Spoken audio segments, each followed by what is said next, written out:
बा कैसे ये जिंदगी होगा लिखे के पड़ो तमना यही है माटी के शरीरिया हो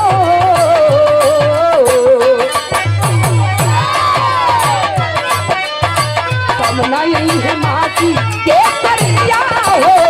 नगरिया छोड़ के जाए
के लोग तोहरे नाम के भजन हम सब भैया लोगन के प्रणाम बा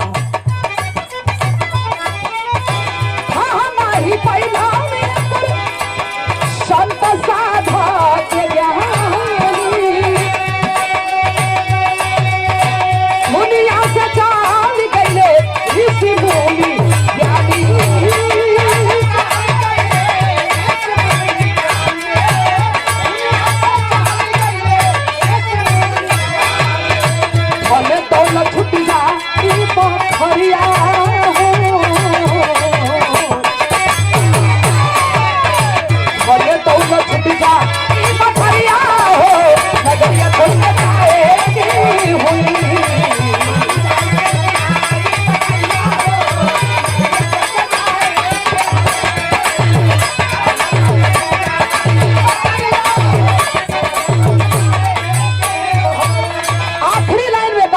कैसे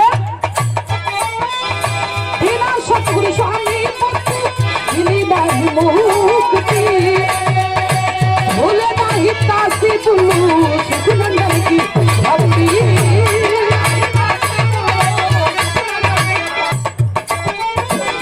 बिना सतगुरु स्वामी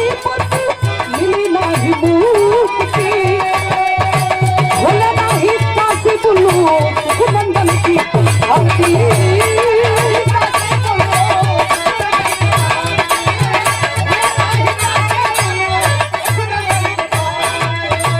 कुमारी जी जो हमारे नीलम जी के फुआ हैं बिना सतगुरु स्वामी मिली नहीं मुक्ति भूले नहीं काशी बुल्लू सुखनंदन की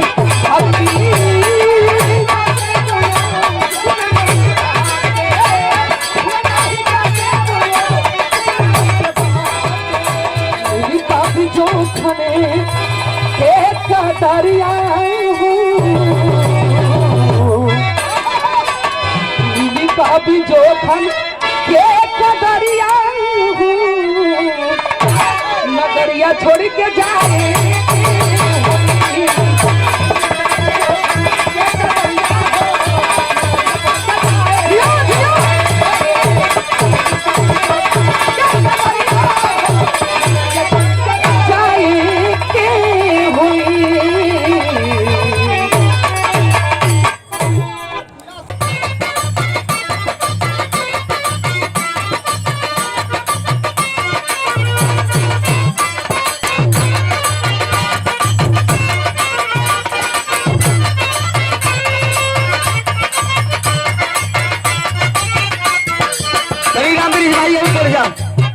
हाँ बढ़ जाता नहीं।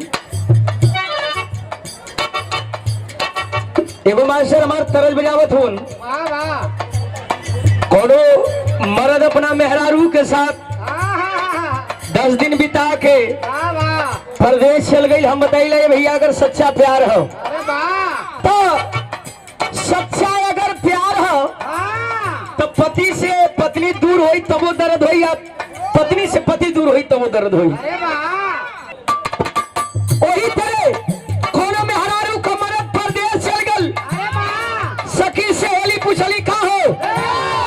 कैसन मारू का है चेहरा को उदासी तोरे ठीक ठाक नहीं खेलागत दुल्ही कलश का बताई दिक्कत हो दुल्हा परदेश चल गिलन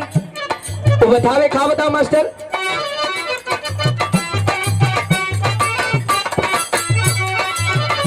हेलो थोड़ा सा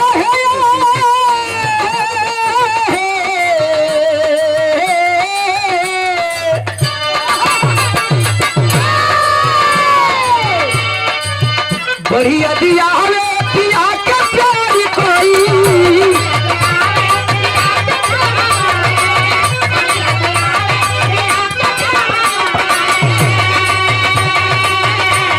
हमारे मन के हमारे गुरु लोग उपस्थित है दुल्ही बतावे बढ़िया दिया पिया के प्यारी कोई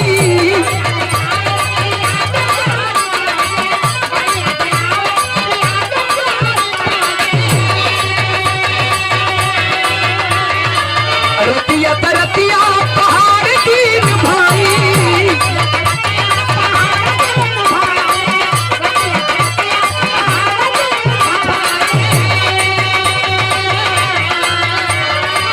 और 100 रुपए का पुरस्कार हमारे भैया की ओर से। अरे रतिया तरतिया पहाड़ दीन भाई